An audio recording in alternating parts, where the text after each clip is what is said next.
Hi hello ನಮಸ್ಕಾರ ಎಲ್ಲರಿಗೂ. ಎಲ್ಲರೂ ಹೇಗಿದ್ದೀರಾ? ಚೆನ್ನಾಗಿದ್ದೀರಾ? ನೀವೆಲ್ಲರೂ ಚೆನ್ನಾಗಿದ್ದೀರಿ ಅಂತೇಳಿ ಭಾವಿಸ್ತಾ ನಾನು ಕೂಡ ತುಂಬಾ ಚೆನ್ನಾಗಿದ್ದೀನಿ. ಎಲ್ಲರಿಗೂ ನನ್ನ ಯೂಟ್ಯೂಬ್ ಚಾನೆಲ್ಗೆ ಸ್ವಾಗತ. Welcome back to my YouTube channel all is well blogger Kannada and Tulu blog.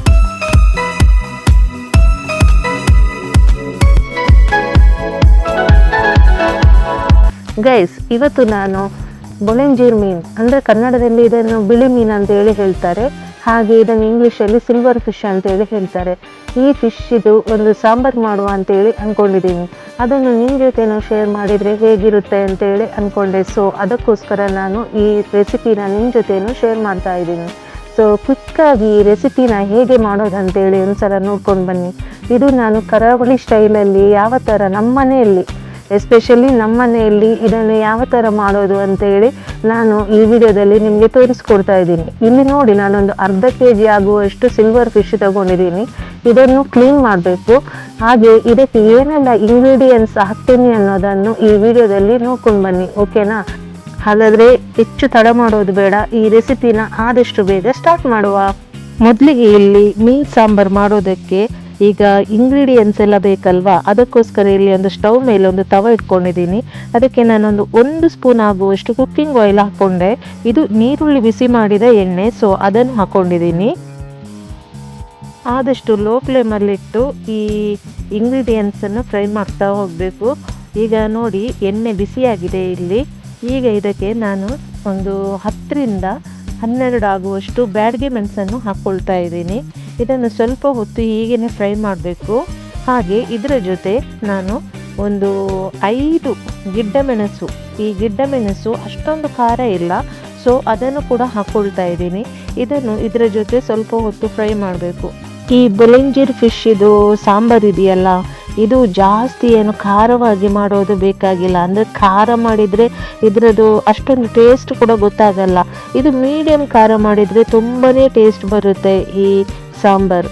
ಹಾಗೆ ಈ ಮೆಣಸು ನೋಡಿ, ಈ ಮೆಣಸು ಸ್ವಲ್ಪ ಹೊತ್ತು ಕ್ರಿಸ್ಪಿ ಬರಬೇಕು, ಅಲ್ಲಿವರೆಗೂ ಫ್ರೈ ಮಾಡಿದರೆ ಸಾಕು. ನೋಡ್ಬೋದು ಇಲ್ಲಿ ಸ್ವಲ್ಪ ದಪ್ಪ ದಪ್ಪ ಆಗಿದೆ. ಇವಾಗ ಈ ಮೆಣಸು ಫ್ರೈ ಆಗಿದೆ ಅಂತೇಳಿ ಅರ್ಥ. ಸೊ ಇದನ್ನು ಇವಾಗ ನಾನೊಂದು ಬೇರೆ ಪಾತ್ರೆಗೆ ತೆಗೆದಿಡ್ತೀನಿ. ಮೆಣಸು ಫ್ರೈ ಮಾಡಿದ ಪಾತ್ರೆಯಲ್ಲೇ ಸ್ವಲ್ಪ ನಾನೊಂದು ಅಂದರೆ 2.5 ಸ್ಪೂನ್ ಆಗುವಷ್ಟು ಧನಿಯಾವನ್ನು ತೊಗೊಂಡಿದ್ದೀನಿ. ಧನಿಯಾ ಕಾಳಿದೆಯಲ್ಲ, ಅದನ್ನು ತೊಗೊಂಡಿದ್ದೀನಿ. ಹಾಗೆ ಅದರ ಜೊತೆ ಇದರಲ್ಲಿ 1 ಸ್ಪೂನ್ ಆಗುವಷ್ಟು ಜೀರಾ ಕೂಡ ತೊಗೊಂಡೆ. ಇದನ್ನು ಸ್ವಲ್ಪ ಹೊತ್ತು ಫ್ರೈ ಮಾಡಬೇಕು.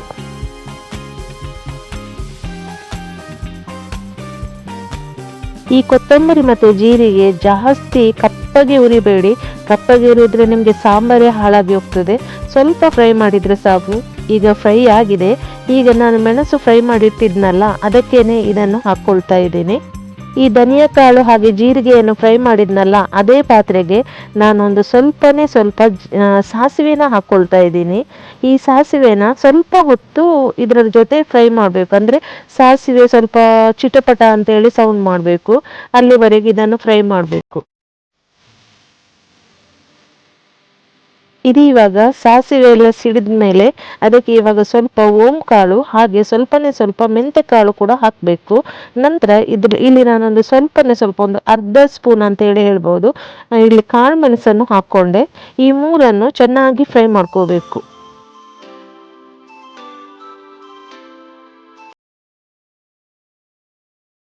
ನಿಮ್ಗೆ ಆಗ್ಬೋದು ಈ ಇಂಗ್ರೀಡಿಯೆಂಟ್ಸ್ ಎಲ್ಲ ಯಾಕೆ ಬೇರೆ ಬೇರೆಯಾಗಿ ಫ್ರೈ ಮಾಡ್ಕೊಳ್ತಾ ಇದ್ದೀನಿ ಅಂತೇಳಿ. ಯಾಕಂತ ಹೇಳಿದ್ರೆ ಈ ಪದಾರ್ಥ ತುಂಬಾನೇ ಟೇಸ್ಟ್ ಆಗಿ ಬರ್ಬೇಕಂದ್ರೆ ಈ ಥರನೇ ನಾವು ಬೇರೆ ಬೇರೆಯಾಗಿ ಸಪ್ರೇಟ್ ಆಗಿ ಈ ಥರ ಫ್ರೈ ಮಾಡಿಕೊಂಡ್ರೆ ನಿಮಗೆ ಸಾಂಬಾರಂತೂ ತುಂಬ ಸೂಪರ್ ಆಗಿ ಬರುತ್ತೆ. ಸೊ ಈ ಥರ ಒಂದ್ಸಲ ಮನೆಯಲ್ಲಿ ಟ್ರೈ ಮಾಡಿ ನೋಡಿ. ಇದು ಇವಾಗ ಇಷ್ಟು ಬಿಸಿ ಆದರೆ ಸಾಕು. ಈಗ ಇದನ್ನು ಮೆಣಸು ಫ್ರೈ ಮಾಡಿಟ್ಟಿದ್ನಲ್ಲ, ಅದಕ್ಕೇನೆ ಹಾಕ್ಕೊಳ್ತಾ ಇದ್ದೀನಿ. ಈಗ ನಾನು ಇಂಗ್ರೀಡಿಯೆಂಟ್ಸನ್ನೆಲ್ಲ ಫ್ರೈ ಮಾಡಿಟ್ಟಿರುವಂಥ ಇಂಗ್ರೀಡಿಯೆಂಟ್ಸ್ ಇತ್ತಲ್ಲ, ಅದೆಲ್ಲ ತಣ್ಣಗೆ ಆದಮೇಲೆ ಒಂದು ಮಿಕ್ಸಿ ಜಾರಿಗೆ ಹಾಕ್ಕೊಂಡಿದ್ದೀನಿ. ಅದರ ಜೊತೆ ನಾನೊಂದು ಅರ್ಧ ಕಪ್ ಆಗುವಷ್ಟು ತೆಂಗಿನ ತುರಿನ ಕೂಡ ಹಾಕ್ಕೊಂಡಿದ್ದೀನಿ. ಹಾಗೆ ಸ್ವಲ್ಪ ಅರಶಿನ ಕೂಡ ಹಾಕ್ಕೊಂಡಿದ್ದೀನಿ. ಇವೆಲ್ಲನೂ ಚೆನ್ನಾಗಿ ಗ್ರೈಂಡ್ ಮಾಡ್ಕೊಂಡು ಬರಬೇಕು. ಅಂದರೆ ತುಂಬ ನೈಸಾಗಿ ಗ್ರೈಂಡ್ ಮಾಡಬೇಕು ಇದನ್ನು. ನೋಡಿ ಗೈಸ್, ಇಷ್ಟು ನೈಸಾಗಿ ಗ್ರೈಂಡ್ ಮಾಡ್ಕೊಂಡು ತರಬೇಕು. ಮೀನು ಸಾಂಬಾರಿಗೆ ಯಾವತ್ತಿದ್ರೂ ಮಸಾಲೆನ ನುಣ್ಣಗೆ ನೈಸಾಗಿ ಗ್ರೈಂಡ್ ಮಾಡ್ಕೊಂಡು ತಂದರೆ ಸಾಂಬಾರು ರುಚಿ ಇದೆಯಲ್ಲ ಅದು ಇನ್ನೂ ಜಾಸ್ತಿ ಆಗ್ತದೆ. ಹಾಗೆ ಇದ್ರದ್ದು ಈಗ ಸಾಂಬಾರು ಮಾಡುವ, ಬನ್ನಿ ಇದರ ಸಾಂಬಾರು ಹೇಗೆ ಮಾಡ್ತೀನಿ ಅಂತ ಹೇಳಿ ನೋಡ್ಕೊಂಡು ಬರುವ. ಗೈಸ್, ಇಲ್ಲಿ ನೋಡಿ, ನಾನು ರುಬ್ಬಿಕೊಂಡು ಬಂದಂತಹ ಮಸಾಲೆಯನ್ನು ಒಂದು ಮಣ್ಣಿದ ಪಾತ್ರೆಗೆ ಹಾಕ್ಕೊಂಡಿದ್ದೀನಿ. ಹಾಗೆ ಆ ಮಸಾಲೆಗೆ ಈ ಮೀನು ಸಾಂಬಾರಿಗೆ ಎಷ್ಟು ನೀರು ಬೇಕು ನೋಡಿ ಅಷ್ಟು ನೀರನ್ನು ಕೂಡ ಆ್ಯಡ್ ಮಾಡ್ಕೊಂಡಿದ್ದೀನಿ. ಅದರ ಜೊತೆ ಉಪ್ಪು ಕೂಡ ಹಾಕ್ಕೊಂಡು ರೆಡಿ ಮಾಡಿಟ್ಕೊಂಡಿದ್ದೀನಿ. ಹಾಗೆ ಇಲ್ಲಿ ನೋಡಿ, ನಾನು ಸಾಂಬಾರು ಇಷ್ಟು ತಿಕ್ಕಾಗಿ ಇಡ್ತಾ ಇದ್ದೀನಿ, ಅಂದರೆ ಜಾಸ್ತಿ ನೀರಾಗಿ ಮಾಡಬಾರ್ದು, ಇಷ್ಟು ತಿಕ್ನೆಸ್ ಬಂದರೆ ಸಾಕು.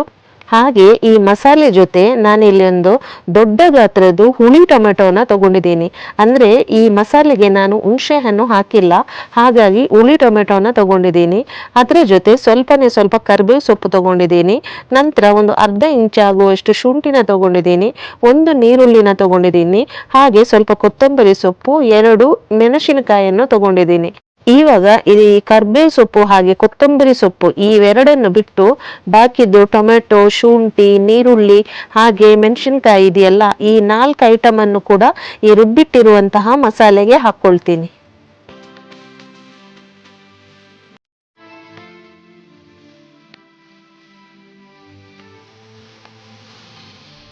ಇವಾಗ ಗ್ಯಾಸ್ ಸ್ಟವ್ ಆನ್ ಮಾಡಿಕೊಂಡು ಈ ಮಸಾಲೆನ ಚೆನ್ನಾಗಿ ಕುದಿಸ್ಬೇಕು. ಇದು ಚೆನ್ನಾಗಿ ಒಂದು ಕುದಿ ಬರಬೇಕು. ನಂತರ ಇಲ್ಲಿ ನೋಡಿ, ನಾನು ಕ್ಲೀನ್ ಮಾಡಿಟ್ಟಿರುವಂತಹ ಈ ಸಿಲ್ವರ್ ಫಿಶ್ ಇದೆಯಲ್ಲ, ಈ ಸಿಲ್ವರ್ ಫಿಶನ್ನು ಈ ಮಸಾಲೆ ಕುದಿ ಬಂದಮೇಲೆ ಇದಕ್ಕೆ ಹಾಕಬೇಕು. ಈಗ ಈ ಮಸಾಲೆ ಚೆನ್ನಾಗಿ ಇದರಲ್ಲಿ ಸ್ವಲ್ಪ ಹೊತ್ತು ಬೇಯ್ತಾ ಇರಲಿ. ಸೊ ಇಷ್ಟು ಕುದಿ ಬಂದರೆ ಸಾಕು. ಇವಾಗ ವಾಶ್ ಮಾಡಿಟ್ಟಿರುವಂತಹ ಮೀನನ್ನು ಹಾಕ್ಕೊಳ್ತೀನಿ.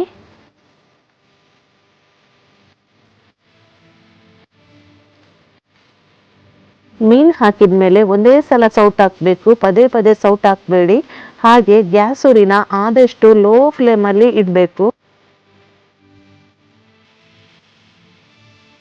ಇನ್ನು ಮೆಲಾನೆ ಈ ಮಸಾಲೆ ಕುದಿತಾ ಇರಲಿ ಮೀನಿನ ಜೊತೆ.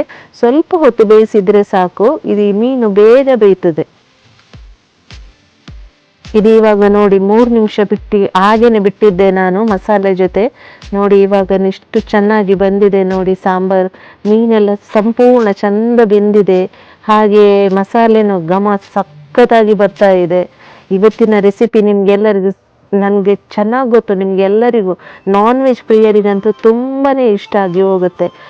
ಗೈಸ್, ಇವತ್ತಿನ ರೆಸಿಪಿ ನಿಮ್ಗೆಲ್ಲರಿಗೂ ಇಷ್ಟ ಆಯಿತು ಅಂತ ಹೇಳಿದರೆ ನನ್ನ ವಿಡಿಯೋಗೆ ಒಂದು ಲೈಕ್ ಕೊಡಿ. ಹಾಗೆ ನನ್ನ ವಿಡಿಯೋನ ಆದಷ್ಟು ಎಲ್ರಿಗೂ ಶೇರ್ ಮಾಡಿ. ಹಾಗೆ ನನ್ನ ಚಾನಲನ್ನು ಇನ್ನು ಯಾರು ಸಬ್ಸ್ಕ್ರೈಬ್ ಮಾಡದೇ ನೋಡ್ತಾ ಇದ್ದೀರಾ ನೋಡಿ, ಪ್ಲೀಸ್ ಎಲ್ಲರೂ ಸಬ್ಸ್ಕ್ರೈಬ್ ಮಾಡಿ ನೋಡಿ, ಆಯಿತಾ? ಪ್ಲೀಸ್, ಓಕೆನಾ? ಹಾಗೆ ನೆಕ್ಸ್ಟ್ ನಾನು ಅಪ್ಕಮಿಂಗ್ ವಿಡಿಯೋದಲ್ಲಿ ಒಳ್ಳೊಳ್ಳೆ ರೆಸಿಪಿನ ನಿಮ್ಮ ಜೊತೆ ಶೇರ್ ಮಾಡ್ತೀನಿ. ಅಲ್ಲಿವರೆಗೂ ಎಲ್ಲರಿಗೂ ಟಾಟಾ, ಬಾಯ್ ಬಾಯ್, ಲವ್ ಯು. ಹಾಗೆ ನನ್ನ ಡಿಸ್ಕ್ರಿಪ್ಷನ್ ಕೆಳಗಡೆ ಇನ್ಸ್ಟಾಗ್ರಾಮ್ ಹಾಗೆ ಫೇಸ್ಬುಕ್ ಐಡಿನೂ ನಾನು ಮೆನ್ಷನ್ ಮಾಡಿದ್ದೀನಿ, ಅಲ್ಲಿ ಬಂದು ಕೂಡ ನನಗೆ ಸಪೋರ್ಟ್ ಮಾಡಿ, ಓಕೆನಾ? ಹಾಗೆ ಇವತ್ತಿನ ರೆಸಿಪಿ ನೀವು ಮನೆಯಲ್ಲಿ ಇನ್ನೊಂದು ಸಲ ಹೇಳ್ತಾ ಇದ್ದೀನಿ, ನೀವು ಕೂಡ ಮನೆಯಲ್ಲಿ ಒಂದು ಸಲ ಟ್ರೈ ಮಾಡಿ. ಹಾಗೆ ರುಚಿ ಹೇಗಿತ್ತು ಅಂತೇಳಿ ನನಗೆ ಕಮೆಂಟ್ ಮಾಡಿ, ಓಕೆ?